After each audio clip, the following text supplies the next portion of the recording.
cantar este coro y vamos a prepararnos para... Aprendí a vivir, a soñar, a reír. Alabanzas a Jesús. Aprendí a aceptar de la vida el sufrir.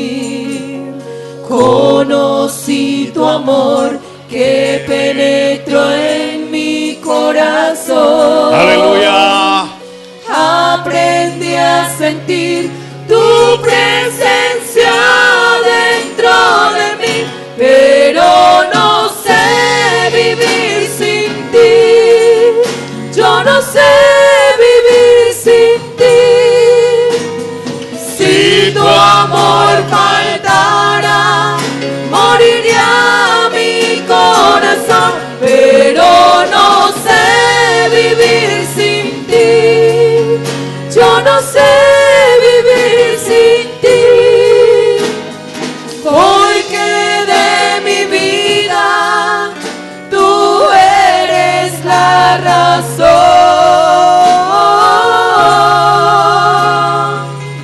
Señor Jesús. Yo Aprendí a vivir, a soñar, a reír. Aprendí a aceptar de la vida el sufrir. Conocí tu amor que penetró en mi corazón.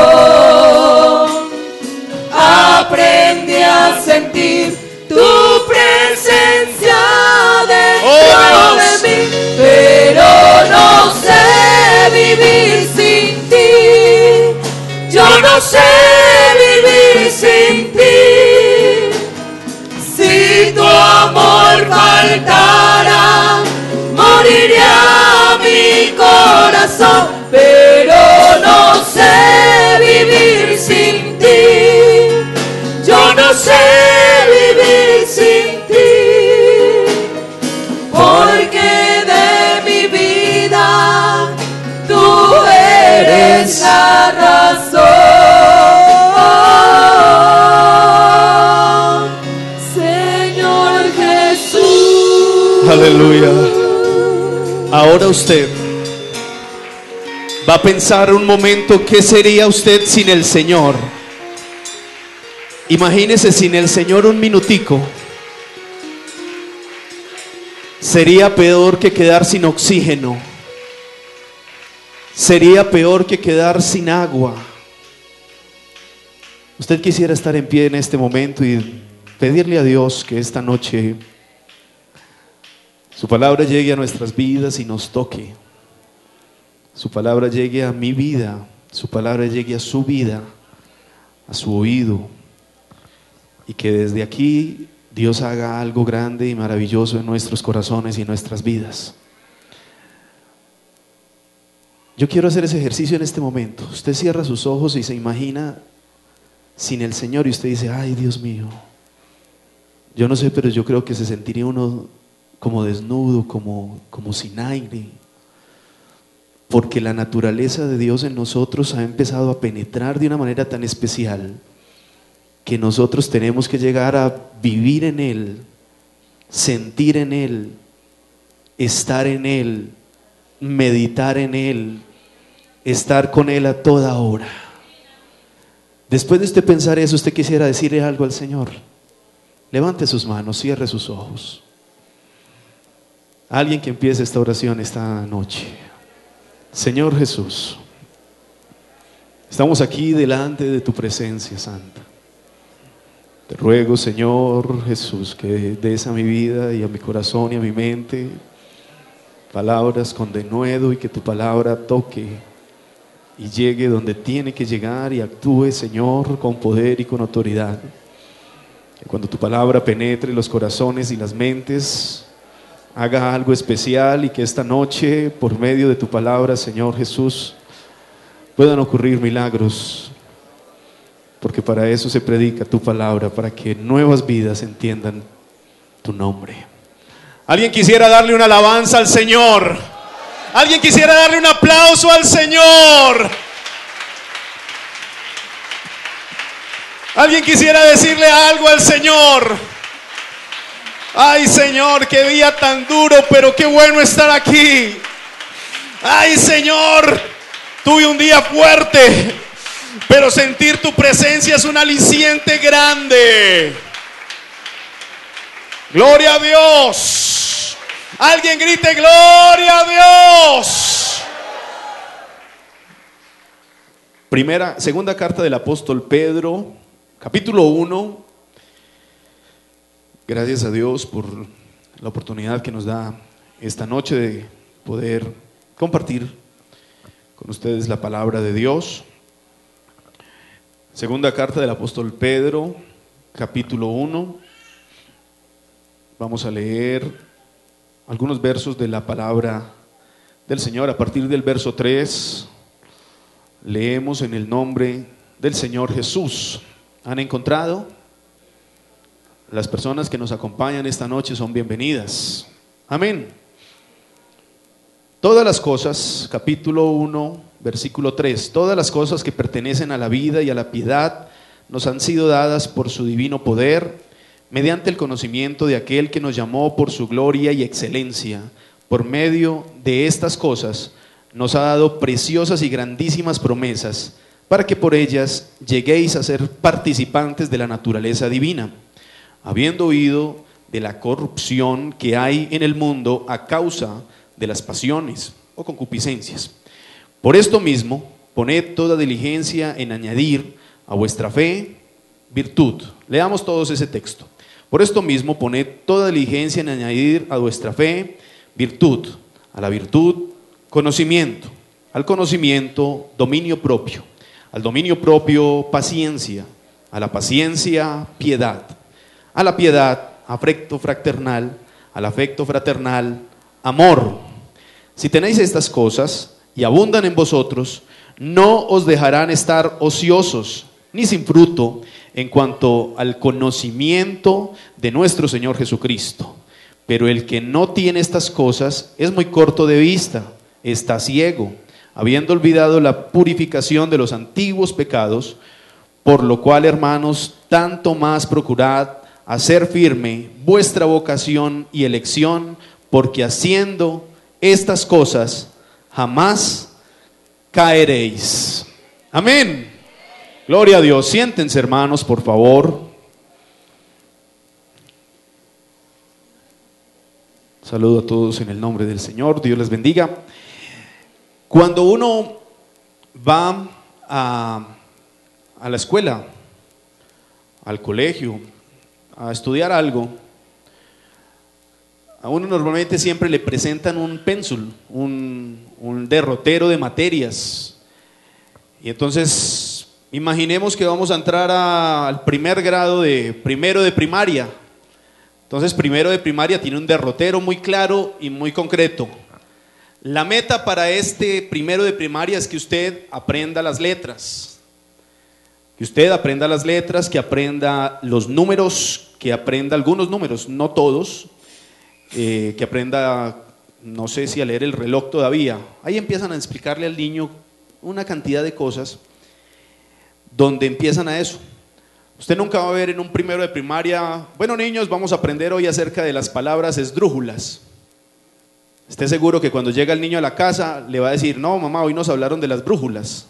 Dice, no, palabras esdrújulas, eso por allá en quinto. Y por acá todavía uno no sabe ni ponerle las tildes a las palabras. Entonces, si no lo aprendimos en todo el colegio y en todo lo que hemos estudiado, y todavía no sabemos con qué se escribe S o con C, imagínese por allá el niño empezando a aprender.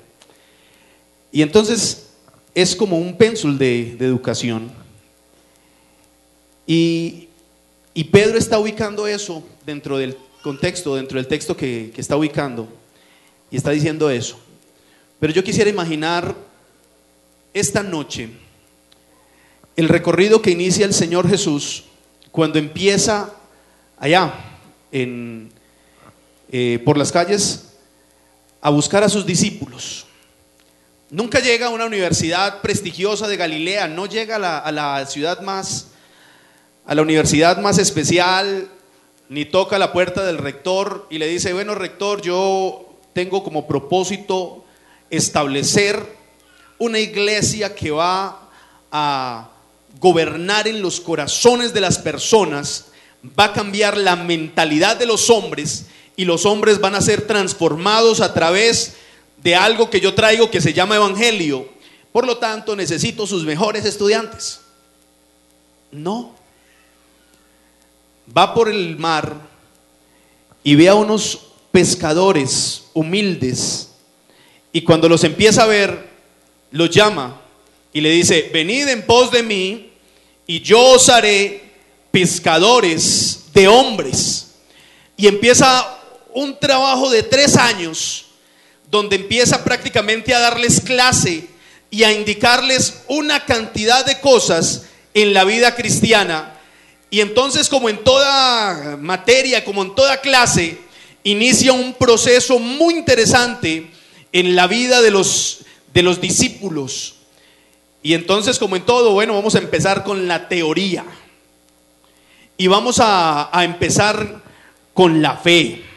Y Pedro está hablando del primer paso para que esa vida cristiana sea fortalecida a través de la fe. Y entonces introduce la fe en la vida del cristiano. Y yo pregunto esta noche, aquí en una clase normal, como si fuera una clase, y le digo: alguien defíname la fe. Y casi todos nos la sabemos de memoria, ¿cierto? ¿Cómo dice el tema de la fe? ¿Qué es la fe? Eso nos lo sabemos de memoria. Y ahí mismo dice: la fe es la certeza de lo que se espera, la convicción de lo que no se ve. Y arranca con eso. Y van los discípulos con el Señor caminando y se aparece un centurión, un jefe de 100, y le dice: maestro, tengo un criado muy querido en casa, enfermo, está enfermo, usted lo sana, por favor. Y el maestro le dice: claro, vamos. Y entonces le contesta el hombre, y le contesta una frase que todo el mundo se sabe. Cuando el hombre ve que el maestro va a arrancar el camino, le contesta la famosa frase también bien conocida que dice: no soy digno de que entres en mi casa. ¿Cómo dice? Di la palabra y mi criado sanará. Y entonces empieza prácticamente la primera clase de fe, porque cuando uno empieza las clases arranca con una lección. Y bueno, vamos a trabajar la fe. ¿Qué es la fe? Ya me dijeron qué es la fe. Ahora vamos a la evaluación, a ver cómo nos va con la evaluación, a ver cómo nos va si creemos realmente y entregamos nuestras vidas, nuestras cosas en las manos de Dios. Vamos a ver si logramos entregar, como entregó el centurión, la confianza plena en que el Señor tenía toda la capacidad de emitir la palabra y la palabra iba a llegar e iba a sanar. Cuando el Señor escucha esa frase, dice: no había visto tanta fe, y lo alabó por eso. Y de una vez le dice: como has dicho, como has creído, como tu fe, mejor dicho, le puso a prueba la fe, y de una vez sacó 5 en la fe. Sacó 5, ganó. Y entonces el hombre se fue para su casa, que no era tan cerca. Y cuando llegó a la casa, prácticamente al día siguiente, después de caminar todo lo que había que caminar, salieron al encuentro y le dicen: tu criado sanó. Sí, ¿y a qué horas? A tales horas sanó. Y ahí mismo recordó: a esa hora el maestro emitió su palabra y él fue sano. Y entonces la pregunta de esta noche es: Tenemos la capacidad de creer en Dios y creerle a Dios. Poquito amén, ¿cierto? Bajito estuvo ese amén. Le pregunto a usted esta noche, cristiano, hermano querido, tenemos la capacidad de decir que esa fe es la certeza de lo que esperamos. Esperamos una salvación, pero mientras esperamos la salvación, estamos seguros de que nuestro Dios está a nuestro lado, al frente, adelante, atrás, arriba, abajo, cubriéndonos por todas partes, y entregamos a Él nuestra necesidad. ¿Cómo estás? ¿Cómo te va? Tengo problemas, pero yo sé que Él tiene toda potestad. Yo sé que Él tiene todo poder. Yo sé que Él puede hacer algo grande. Levánteme la mano a alguien que no tenga un problema aquí esta noche. Tal vez un niño, ¿cierto? Tal vez. Levánteme la mano a alguien que tenga un problema aquí esta noche. Aquí todos. ¿Usted cree que Dios puede hacer algo grande ahí en ese problema? ¿Usted cree que usted es hijo de Dios? Cuando uno tiene la convicción, entonces uno empieza a ampliar ese potencial. Bueno, señores, la clase de fe empezó. ¿Qué es la fe? Y todos contestamos porque nos aprendimos de memoria la lección. Pero cuando viene el momento de la situación crítica, cuando tenemos al hijo enfermo, cuando tenemos la situación difícil, cuando tenemos el momento de calamidad, cuando estamos en medio del problema, ay, ¿quién será el que me ayuda en este caso? A ver, ¿a quién llamo? ¿Cómo hago? ¿Qué voy a hacer? Los médicos, la medicina, aquello. Pero qué bueno decir esta noche, yo sé que mi Redentor vive y Él está conmigo para bendecirme, para avivar en mí la fe capaz de mover cosas imposibles. Porque lo que es imposible para los hombres, para nuestro Dios es posible. Y así hay que trabajar aquí todos los días. Yo tengo un Salvador muy grande, yo tengo un Dios muy grande. Todos los días había una viejita, ya cuenta la historia o la anécdota de una ancianita que no tenía desayuno, no tenía nada en la alacena, y todos los días se levantaba cantándole al Señor, sin nada en su alacena, sin nada. Y una vecina del frente que sabía que ella no tenía nada y que era inconversa, cogía y calentaba el chocolate y el pan de queso y la arepa y todo aquello y se iba. Vea, como sus hermanos no le trajeron nada, aquí le traigo yo, para que usted vea que ese Dios que usted tiene, no. Dice, ese Dios que yo tengo me la mandó a usted, porque mi confianza está puesta en Él. ¿Cuántos tienen su confianza puesta en el Señor? Y ahí arranca, ahí va la fe. ¿Cuánto se saca usted en fe? Hágase una autoevaluación ahí rápido.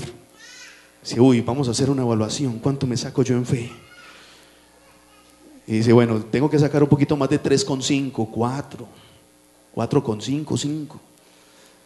Y entonces por allá pregunta, es que uy, yo me saco un 2. ¿Cómo dicen cuando uno pierde un examen? Me rajé, perdí un examen. Dice, ay no, porque llegó el problema y se desesperó. Porque llegó la situación difícil y ya no pude, ya.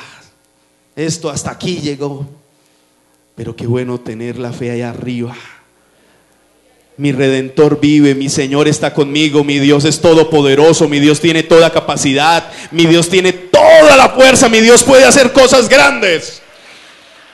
Aplauda al Señor que Él es bueno y que Él es misericordioso y está con nosotros. Mire aleluya. El contexto de Pedro es muy completo, porque Pedro está mirando ese capítulo y está haciendo un pretexto, está mirando antes de empezar el versículo que dice, añádele a la fe esto, y como que se para en el mundo, y cuando se para en el mundo, dice, el mundo definitivamente no tiene nada, pero las pasiones que hay alrededor, las cosas, lo que vivimos constantemente, las situaciones que se nos presentan en la vida, las circunstancias que vemos, que se atraviesan por nuestros ojos, lo que leemos, lo que vemos, la información, todo eso.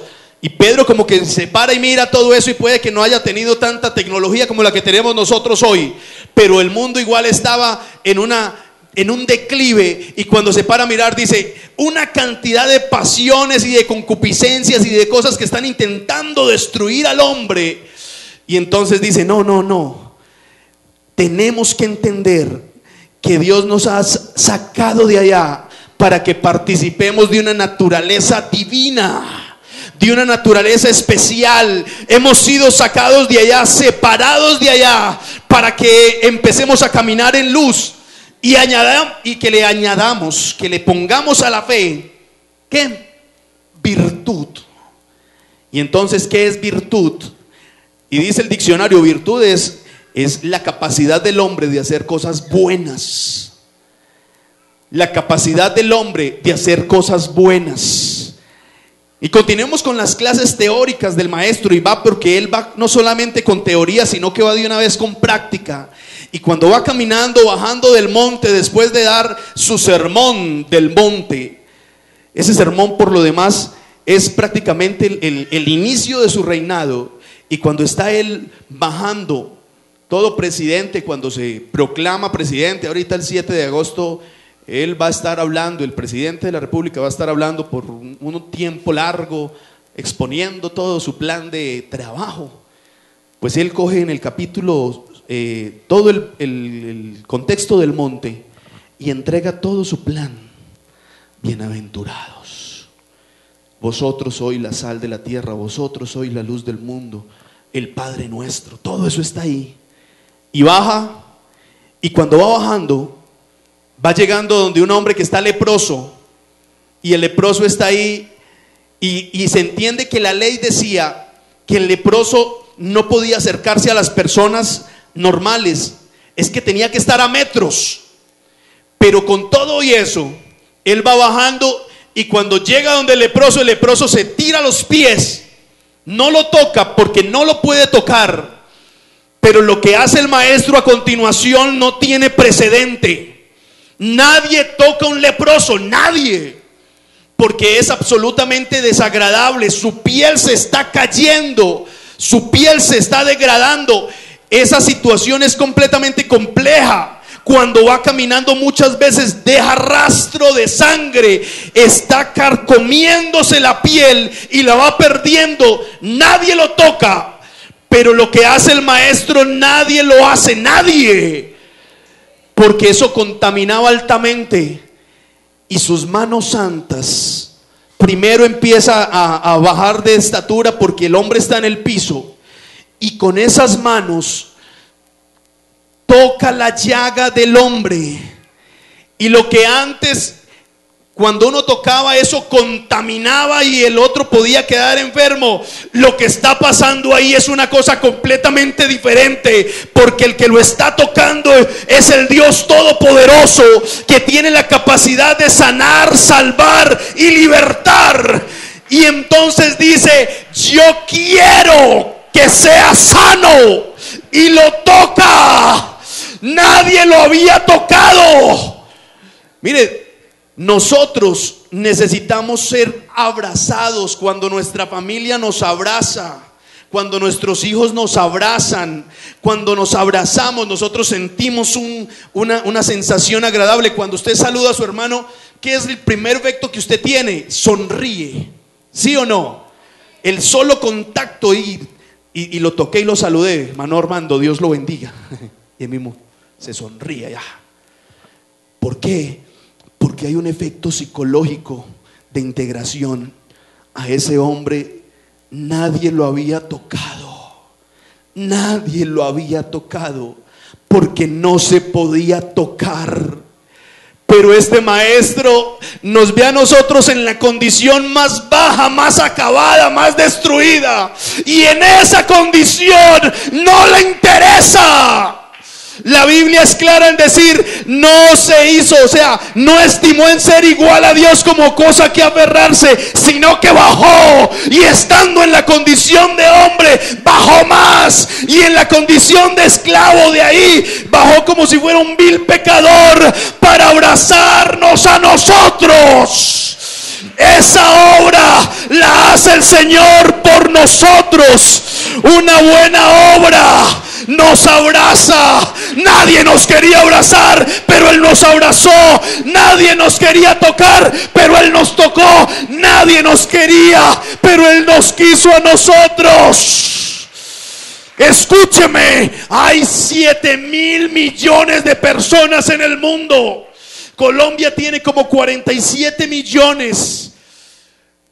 Medellín tendrá que 2, 3 y el área metropolitana unos 6.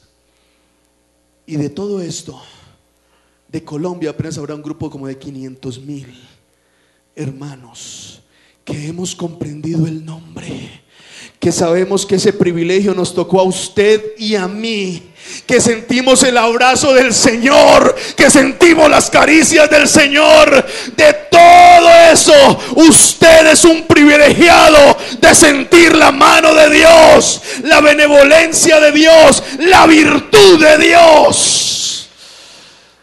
Se siente privilegiado. Usted es un hijo de Dios. Añade a la fe virtud. Haga cosas buenas.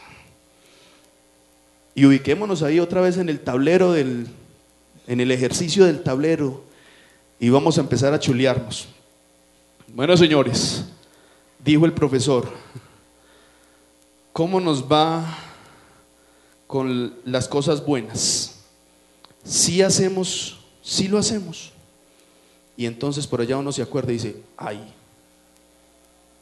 yo no pensé bien, yo no hice algo, o yo hice aquello que no estaba. Y el apóstol también es claro en decir,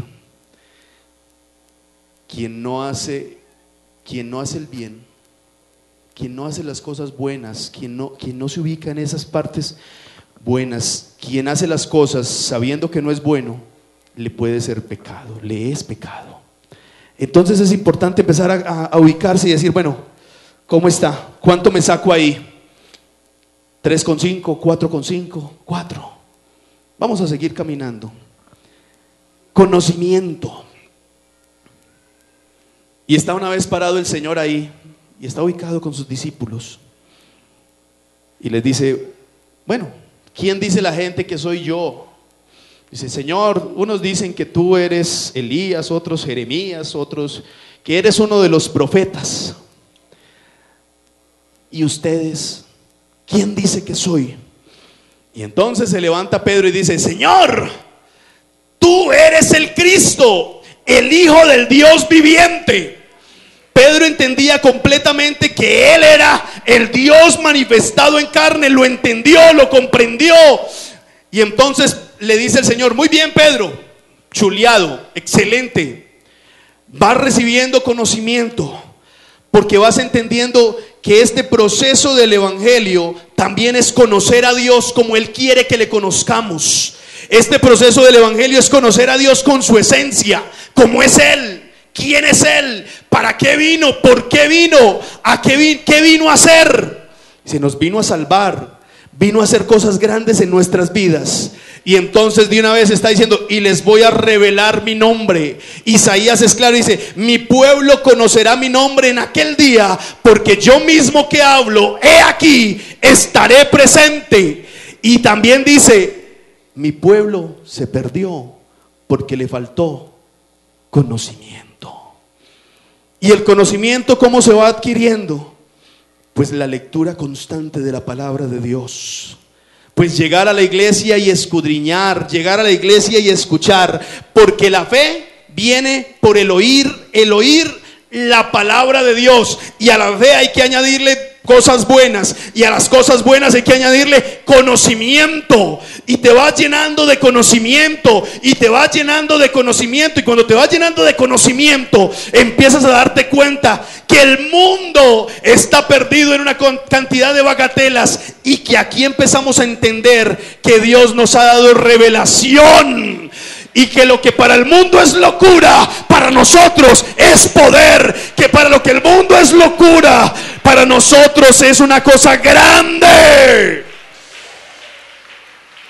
Y el mundo nos desprecia. No, es que ustedes no. Hay un personaje en la Edad Media que se llama Miguel de Servet, se llamaba. Y Miguel de Servet es el que empezó a escribir acerca de la circulación en el cuerpo humano y de la sangre y cómo se movía. Pero por encima de eso, nuestro personaje, este personaje, levantó un proceso tan interesante en la Edad Media. Y usted busca ya Miguel de Servet, ¿quién era? Y es uno de los primeros hermanos, de los hermanos que empezó a defender el nombre y hablaba de que Dios era uno. Y lo quemaron en la higuera, en la hoguera, y lo quemaron y lo pusieron en la plaza pública, quemándolo por hereje. Y le quemaron los libros y le quemaron todo eso. Y cuando uno se empieza a buscar libros de él, realmente no hay muchos, pero entonces uno se va a sus personajes, a sus verdugos. Dice, lo quemamos por hereje, lo quemamos por no creer en la Trinidad, lo quemamos por esto. Y uno dice, este hombre tenía algo grande, este hombre tenía un mensaje grande, y sus libros acerca de Dios eran mucho más interesantes que su descubrimiento, gran descubrimiento de la circulación sanguínea. Y entonces dice uno, uy, ese personaje era pentecostal, del nombre. Dice, ese personaje era del nombre. Dice, y no era cualquiera, era un personaje. Y hoy en día dice, ¿a qué estamos invitados nosotros? A hacer cabeza y no cola, a estar adelante, a demostrarle al mundo y a demostrar que nuestro Dios está con nosotros y nos da bendición. Y entonces, ¿por qué tienes, ay, ¿cómo está el hermano? No, pues bien será. Dice, no, hermano, usted está bien porque Dios lo ha bendecido. Usted está bien. Dice, ¿y usted qué conoce? Dice, no, yo conozco que tengo un Dios muy grande. Y por ahí había un hermano que solo sabía leer la Biblia, pero con solo leer la Biblia tenía todo. Y cuando predicaba se convertían los doctores. Y decía, pero ese nomás sabe leer la Biblia. No importa, porque el conocimiento de Dios nos enriquece. El conocimiento de Dios nos llena. El conocimiento de Dios nos hace meternos en esa senda tan preciosa. Entonces hay que añadir conocimiento. Y después del conocimiento viene un tema más complejo, porque el conocimiento y llenarse de conocimiento y llenarse de conocimiento y llenarse de conocimiento puede en un momento dado inflarte. Pero ahí está la siguiente materia, que es como el que te dice, ¿sabes mucho? Tranquilo, tranquilo, usted no es nada. Ay, sabe mucho, usted sabe mucho. Usted no es nada. Usted es algo porque Dios es algo en usted, porque Dios está en usted. Y le recuerda eso. Dice, el hermano, y el hermano, y ya está caminando allá. Cuando llega usted dice, no, yo no soy nada.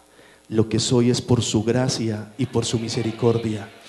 Y empieza como un dominio sobre la propia vida y como que lo aplaca y le dice, tranquilo.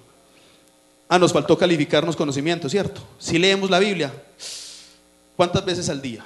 ¿Cuántas horas? Dice, bueno, estamos en la autoevaluación, ¿se acuerdan? Sí hicimos la tarea. ¿Cuál es la tarea de esta semana? ¿Leer qué?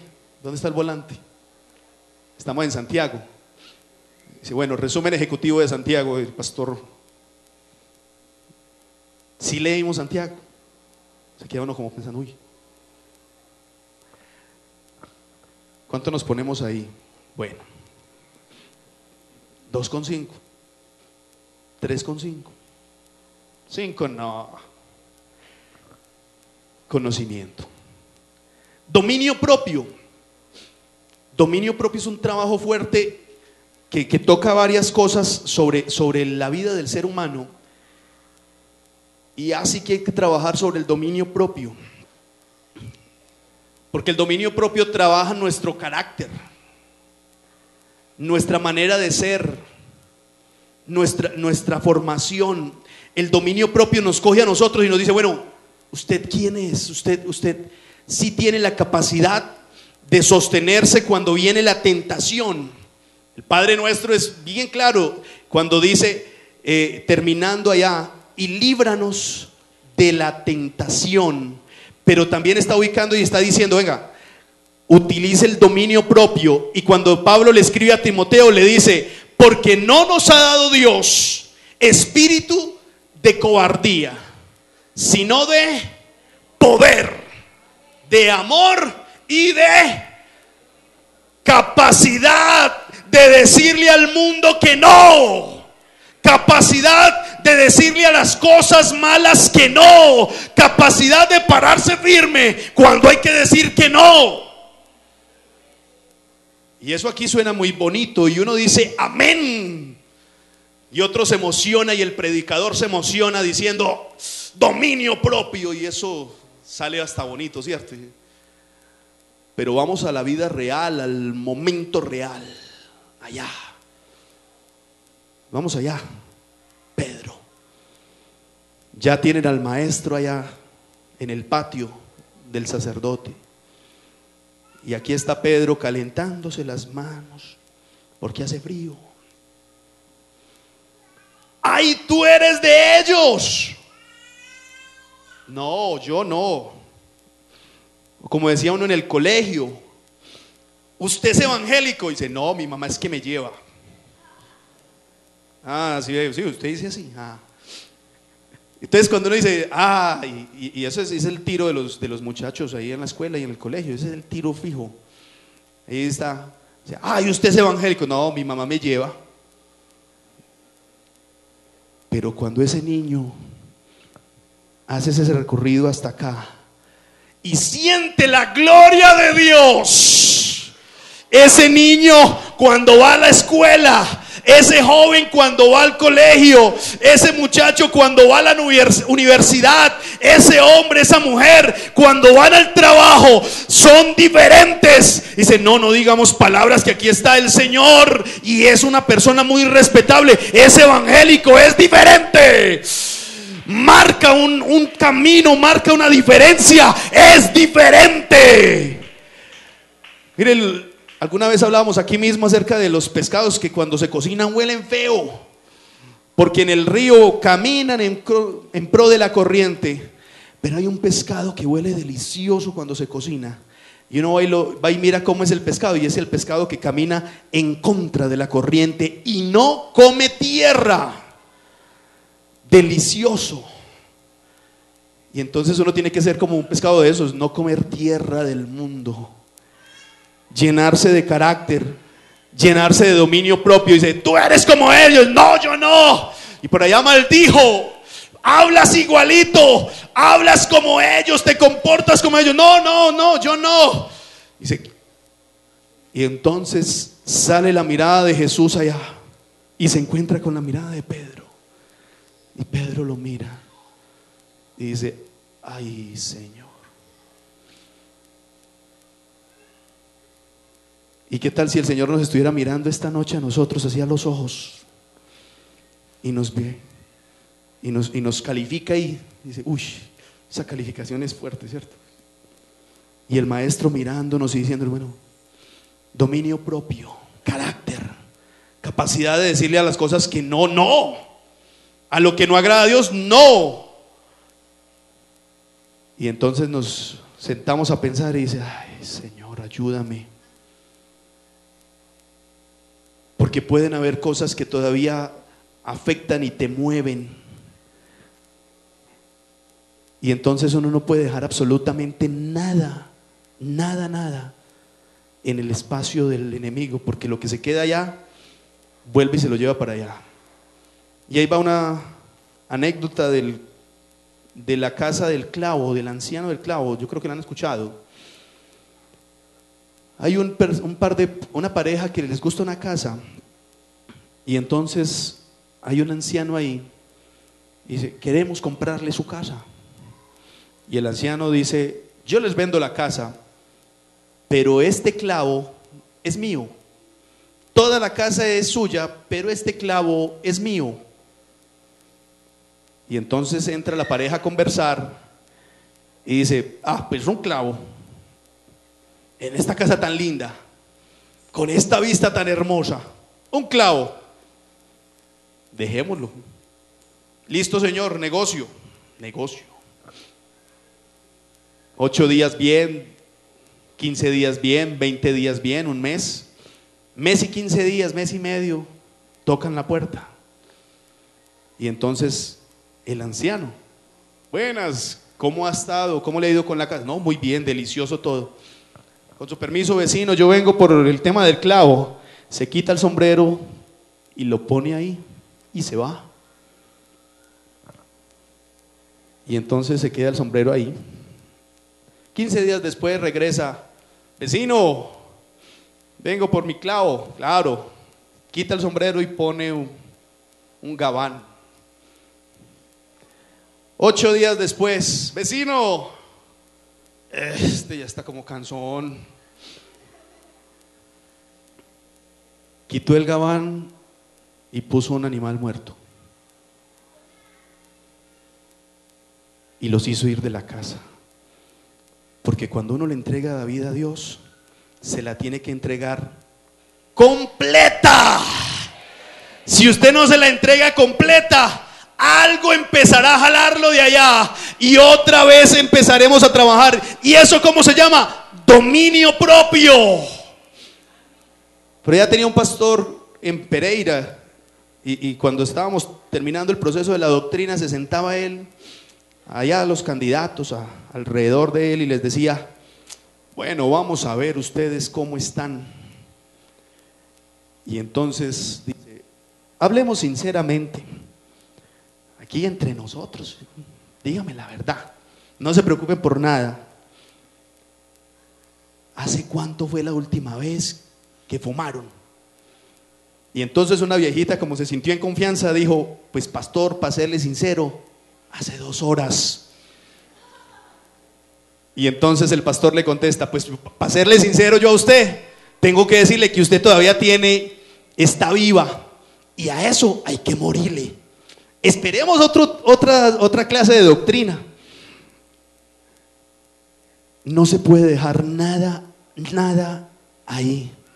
Hay que trabajar con el carácter. Y si le añadimos al conocimiento carácter y somos capaces de aterrizar las cosas, entonces vamos ganando las materias. Y ahí vamos. ¿Cuánto sacamos en carácter, en dominio propio? Usted ya está ahí haciendo el promedio. Ya viene la siguiente: paciencia. ¿Cuántos tienen paciencia? Qué pregunta, ¿cierto? Y por ahí dice: es que no me tienen paciencia. Paciencia. Y dice: bueno, uno aquí es como paciente, tranquilo, pero en la vida normal, en el agite del trabajo, en medio de la conversación con la señora, en medio de la situación allá, y entonces estamos diciendo: bueno, tenemos paciencia. Si somos pacientes. Bueno, nos pasa lo que pasa con Efesios 4, cuando empieza el apóstol Pablo a hacer la lista de lo que éramos antes y que tenemos que dejar lo que teníamos antes y que tenemos que abandonar esas cosas y tener una nueva vida en Cristo, para que esas cosas no vuelvan a nosotros. Y entonces dice: y cuando tengas problemas y una discusión bien grande, y entonces estés ahí a punto y estás rojo ya, dice: cuenta hasta 10, tranquilo, no se ponga el sol sobre vuestro enojo, ni deis lugar al diablo. paciencia, tranquilo, tranquilo.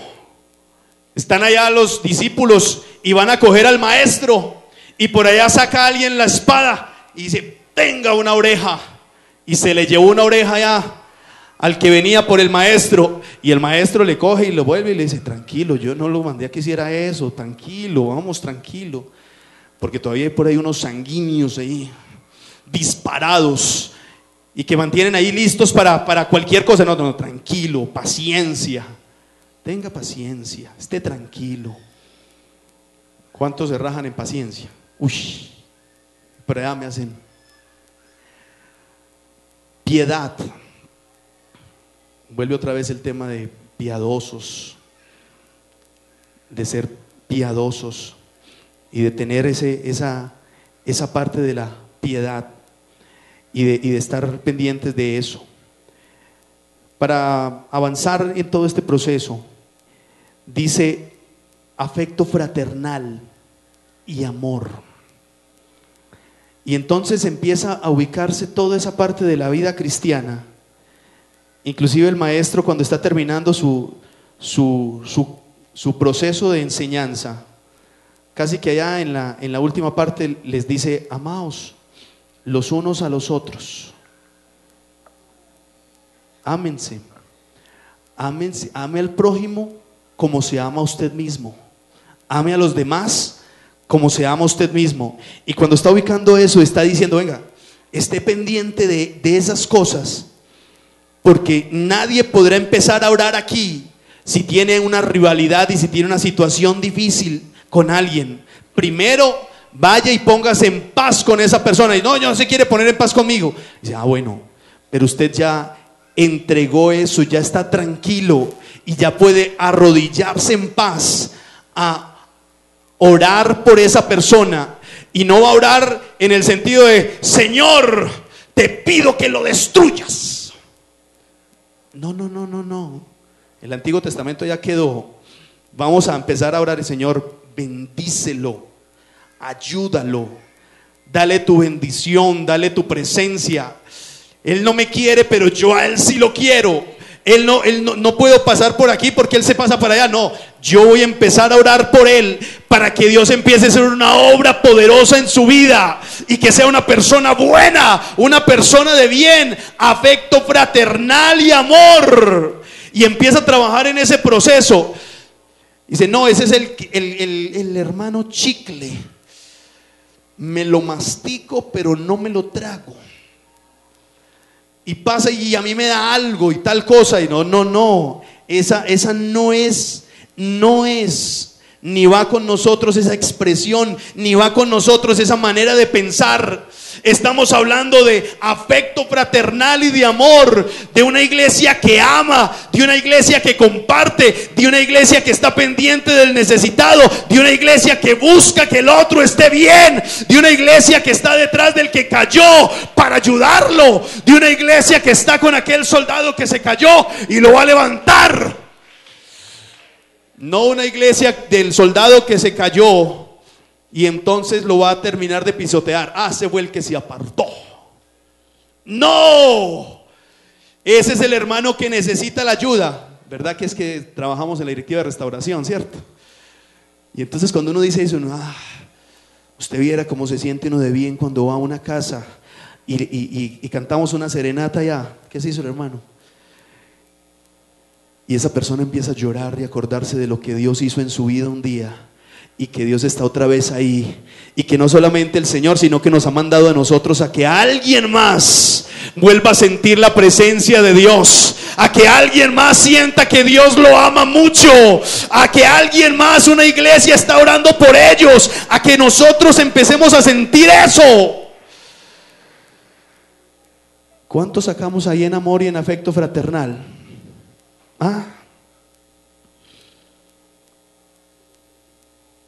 Vamos para el examen final. Ubicado todo esto, ese derrotero de materias que son prerequisitos la una de la otra, porque el apóstol termina diciendo de manera muy clara: primero, si usted no está ocioso, sino que se ocupa de todas estas cosas, O sea, usted está por ahí libre y usted dice, bueno, ¿en qué estoy como? ¿Qué me da mi duro? Muestre a ver, ¿qué materia me da mi duro?